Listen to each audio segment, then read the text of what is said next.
these allegations are true, he was letting the public dollars that he controls go to his personal family and friends, and that is a problem. Documents say Linker and Jessen even brainstormed excuses for the trafficker to explain why he shut down his operation. Both the current and former deputy are facing federal charges for reportedly tipping off a drug trafficker before a planned DEA operation. All three members of the Liberty County Fire Marshal's office are fresh out of jail, accused of stealing items from victims at crash scenes and conducting inspections without the proper state licenses. Two of the men are charged with theft. All three are charged with tampering with government records. Surprised, but also not surprised because I kind of figured something was up.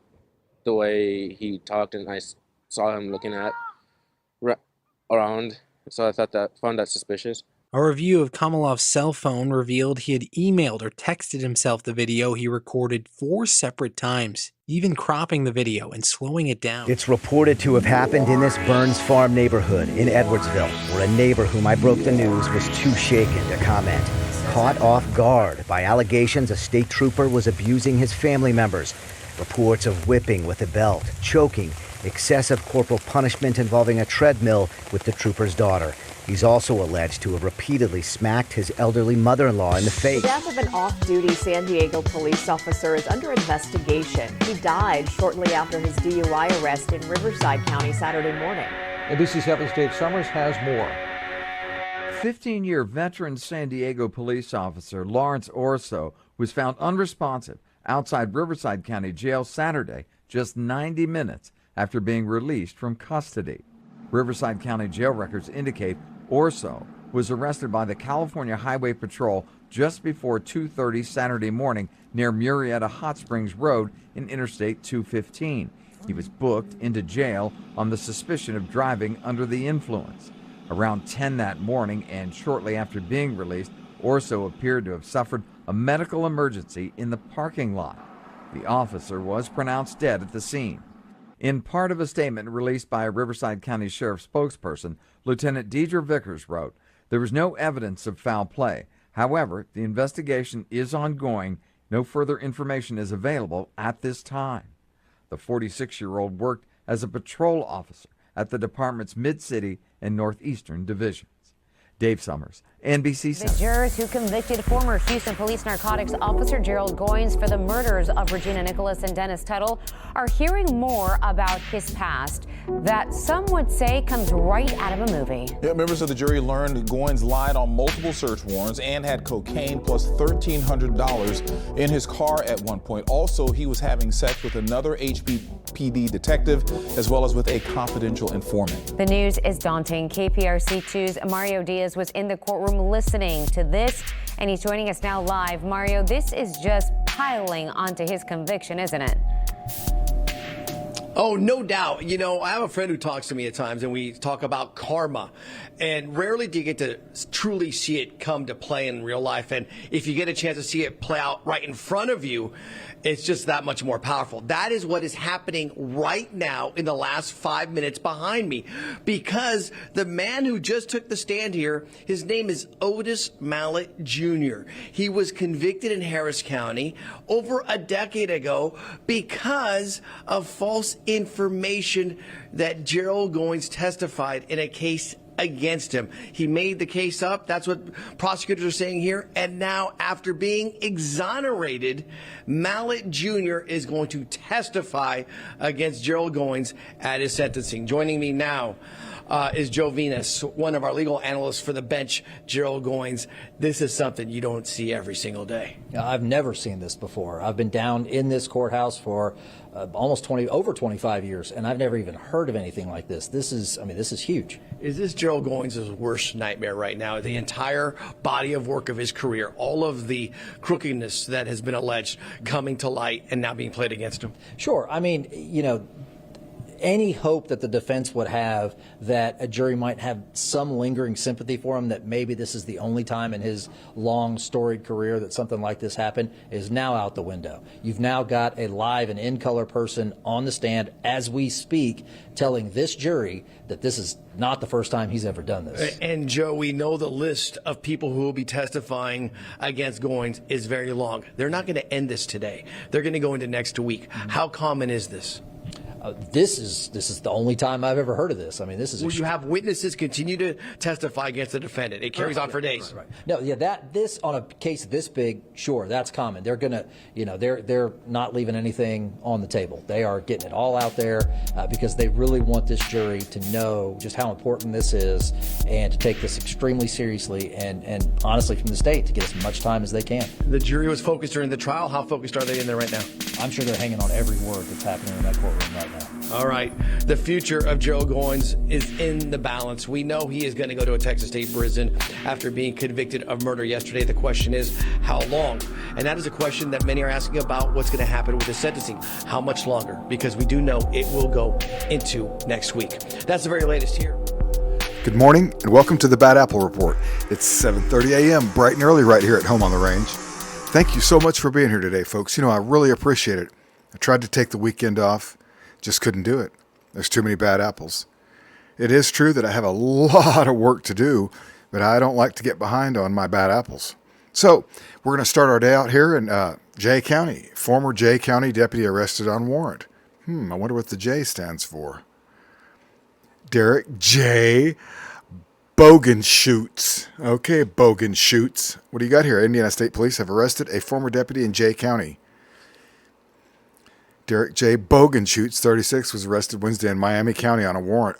The Jay County Sheriff requests troopers from ISP's Fort Wayne Post investigate the deputy in February. Okay.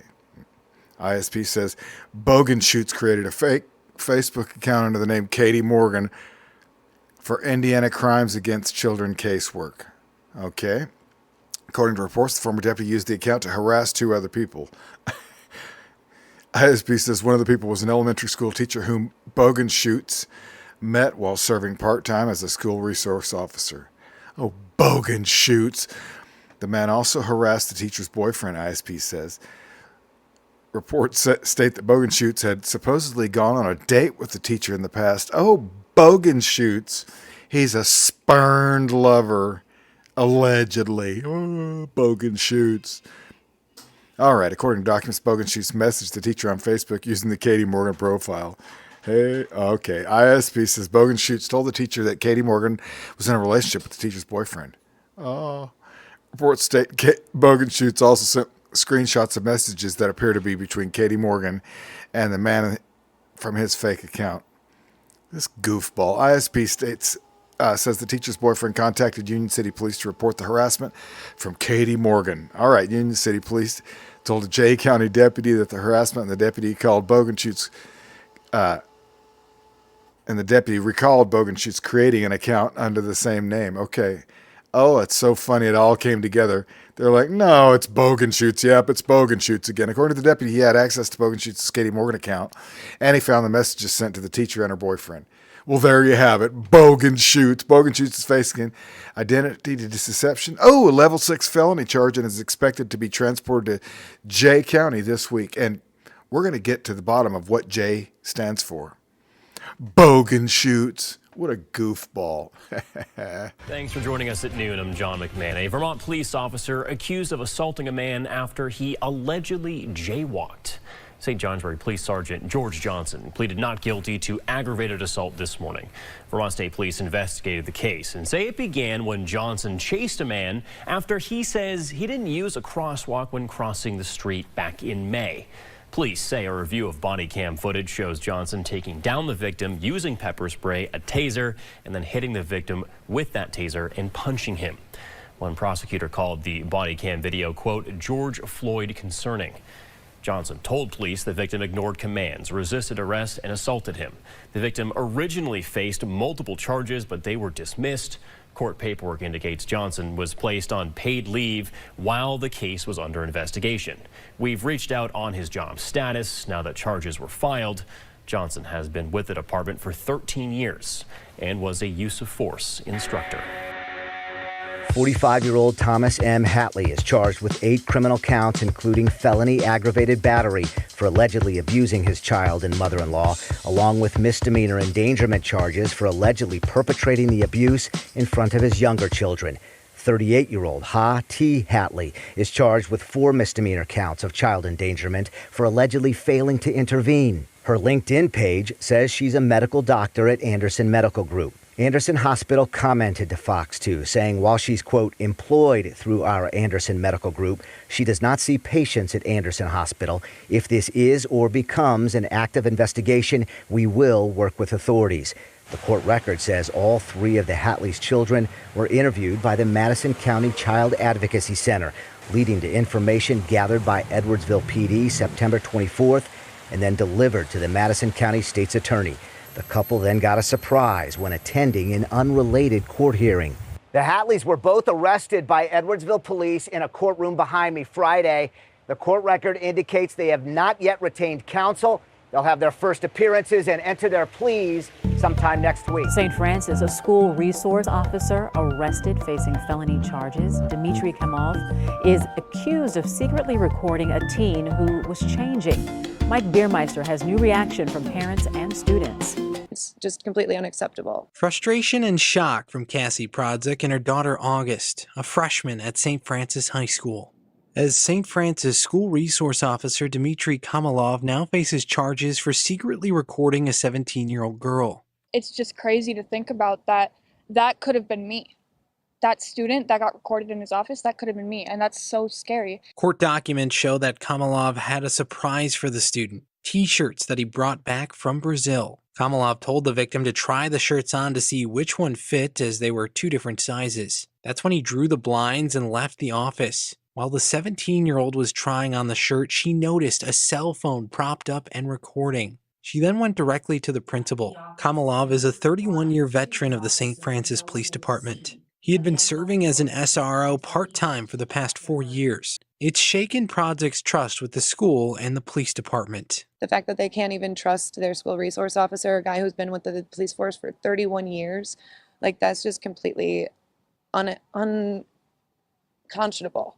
Kamalov faces up to 6.5 years in prison if convicted. Tonight, we're hearing from the EMT who was forcefully arrested inside the Strong Hospital Emergency Department while she had a patient on the gurney. Does she think the punishment handed down yesterday against the Rochester police officer who did it is fair? News 10 NBC investigative reporter Jennifer Lukey spoke directly with Lakia Smith about it today. Jen? Yeah, Brett, Deanna, we all remember this situation. It happened in July of 2022, and after more than 2 years, yesterday, we learned the officer seen in this video will remain on paid suspension, earning his $113,000 salary until March of 2025, when he will be able to retire and collect his pension. He won't ever be able to be a police officer in New York State again, but the woman in this video isn't satisfied with that outcome. Lakia Smith is the woman you see in this video being pushed up against the desk, her arms forcefully pulled behind her back and cuffed. She admits she dinged Officer Charles Latempio's car door with the door of the ambulance she was driving just before this, but my main focus at that moment was trying to get my patient inside the hospital so that he can get the care that he needs. A few days after the incident, Charles Latempio was suspended with pay. An internal investigation determined he wrongfully detained Smith and used excessive force to do it. But the arbitration process took another 2 years. I was furious that he was still getting paid after 2 years. I was furious that they still want to still allow him to keep his pension. And I'm furious that I wasn't able to tell my story. Smith says she didn't testify during the arbitration hearing because they wouldn't let her attorney in the room. I think this case highlights the broken disciplinary process for police officers in Rochester. The hearing officer upheld only one of the charges that RPD's internal investigators found Latempio guilty of and suggested a punishment of retraining. Police Chief Dave Smith didn't like that recommendation, so he reached an alternate settlement. Lakia Smith has filed a civil lawsuit over this incident against the city of Rochester and the Rochester Police Department, the same department that has already found Latempio guilty of using excessive force. On one hand, the city's own employees who investigated this case are saying he was guilty of X, Y, and Z. But on the other hand, they're fighting against a civil suit saying he wasn't guilty of the same X, Y, and Z. How do you reconcile that? I don't think that you can reconcile it, and I think that the jury would see right through that. I think that anybody that watches the video can see with their own eyes. Lotempio's actions were outrageous. They were unlawful. And in the end, I expect that we're going to achieve justice for Lakia in court. Lakia Smith says she got a shoulder injury during that incident that has made it impossible for her to continue working on an ambulance toward her dream of becoming a paramedic. She's been fighting to get workers' comp benefits for the past 2 years. Folks, we have a bunch of winners in the headlines. And by winners, I mean losers. That's right. Hamilton County Corrections deputy charged with DUI and child neglect. She's a looker. Okay, Hamilton County, Tennessee. Hamilton County Corrections deputy was arrested Thursday and charged with DUI and child neglect, according to the Sheriff's Office. The Hamilton County Sheriff's Office says that around 11:20 p.m., a deputy heading southbound on Hickson Pike observed a silver Ford Fiesta stationary in the northbound right-hand lane near the 6800 block of Hickson Pike. Her Fiesta. The way the vehicle was positioned was causing other vehicles to have to go around it. HCSO says after observing the vehicle, HCSO says the deputy turned around to check on the well-being of the driver in the Fiesta. As the deputy turned around, the operator of the vehicle abruptly began to travel northbound, appearing to travel at inconsistent speeds. HCSO says the vehicle continued northbound on Hickson Pike, displaying inconsistent driving patterns and failing to maintain their lane. She's looking in the rearview mirror the whole time, allegedly. Just kidding. Okay, the deputy chose to conduct a traffic stop. During the course of the traffic stop, HCSO says the driver, later identified as Olivia Roble, that's who we were looking for, her name. She demonstrated signs of being impaired and admitted to consuming alcohol. Based on her admission and the fact she failed field sobriety tests, HCSO says deputies took her into custody, charged her with the following: driving under the influence, open container, failure to maintain a lane. As deputies were preparing her for transport, HCSO says they discovered that Roble had left her 15-month-old child at home alone, like only a hillbilly Tennessee cop would do. That's right. Deputies responded to her apartment located on Mountain Creek Road and located the 15-month-old child safe, but unattended, HCSO said. Well, he probably had a Mountain Dew and was watching Jerry Springer, am I right? Just kidding. Due to leaving her child unattended, HCSO says deputies charged Roble with child neglect. Deputies were then able to contact a family member who was able to take custody of the child. Oh, Lordy. HCSO says deputies also contacted the Department of Children's Services, in reference to the incident for follow-up. Deputies then discovered that Roble was a Hamilton County Sheriff's Office Corrections deputy. Yes, she's a member of the Blue Line Fuzz. That's right. Due to the fact Roble has not completed her 6-month probationary period. HCSO says Sheriff Austin Garrett is not required to give her 14 days notice. Oh, no, you're out of there, you goofball. All right. So he terminated her immediately. In a statement, Sheriff Garrett says, "We don't give a crap, Sheriff Garrett. She's a reflection of you, buddy." That's right. Only the worst will do for you, Sheriff. And also for my viewers. Thanks for being here, folks. Linker and Jessen recruited a drug trafficker as a confidential informant back in 2021. That's after they found meth inside his Los Ranchos home. A few months later, Linker reportedly learned the DEA was planning an operation near the trafficker's home. Prosecutors say he worked with Jessen to warn the trafficker, eventually advising him to shut down his operation. And Linker was placed on administrative leave before eventually resigning from the department a year later. As for Jessen, he was placed on administrative leave in 2022, but Sheriff Allen revealed today he decided to bring Jessen back in a limited capacity last year because the feds wouldn't tell him anything about the case. We had no really inkling completely what we were dealing with. We had a gist of it, excuse the slang, but we had a gist of what was going on, so I felt that we can place him back in the field because we didn't know if he was going to be guilty, innocent, what is he facing, is he going to be indicted? I had nothing to work with. I can't work with something that I don't know.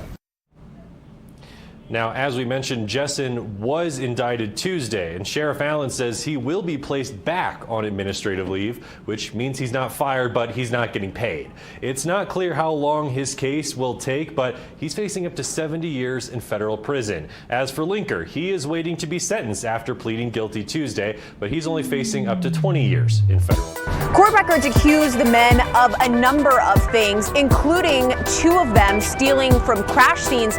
In one case, an arrest affidavit says they stole cheese, croissants, and duck meat from the back of an overturned 18-wheeler on the side of 59 and then siphoned the diesel out of the truck into a tank in the back of their own vehicle. These are the men. William Hergemeller is the fire marshal in the Office of Emergency Management Coordinator for Liberty County. Jesse McGraw is the deputy fire marshal and an assistant chief of the Highway 321 Volunteer Fire Department. And Erskine Holcomb is also the deputy fire marshal and chief of the Cypress Lakes Volunteer Fire Department. In addition to the accusations about the cheese and diesel, court records accuse Hergemeller and Holcomb of stealing a number of items out of a box truck that was involved in a crash where the driver died. All 3 have apparently been conducting fire investigations and signing certificates of occupancy, according to court records, and none of them have the proper state licenses. They've reportedly inspected the county jail, schools, businesses, gas stations, and daycares. Along this busy Garden City street today, he should have known better. He was a police officer. Voters like Margaret Giuliano weighed in on this New York Times report alleging that Long Island Congressman Anthony D'Esposito hired both his fiance's daughter and alleged mistress to part-time jobs here in his district office, a possible violation of House ethics rules. Jim Fox is a D'Esposito supporter. It's coming from the New York Times. It looked to me like it was a hit piece on somebody who's doing a really good job for our community. Today, he called the New York Times story a slimy partisan hit piece designed to distract Long Islanders from Democrats' failing record. My personal life, D'Esposito said, has never interfered with my ability to deliver results for New York's 4th District. He's been a very strong advocate for his district. I've been up there a lot. I know the people of his district. Today, the House Speaker did not commit to any ethics investigation of D'Esposito, but D'Esposito's Democratic opponent, Laura Gillen, released a statement saying these are very serious allegations that demand further investigation. This is not a gray area. It is absolutely unequivocally unethical. Hofstra Law School professor James Sample says Congress has anti-nepotism laws and a code barring House members from having a sexual relationship with employees.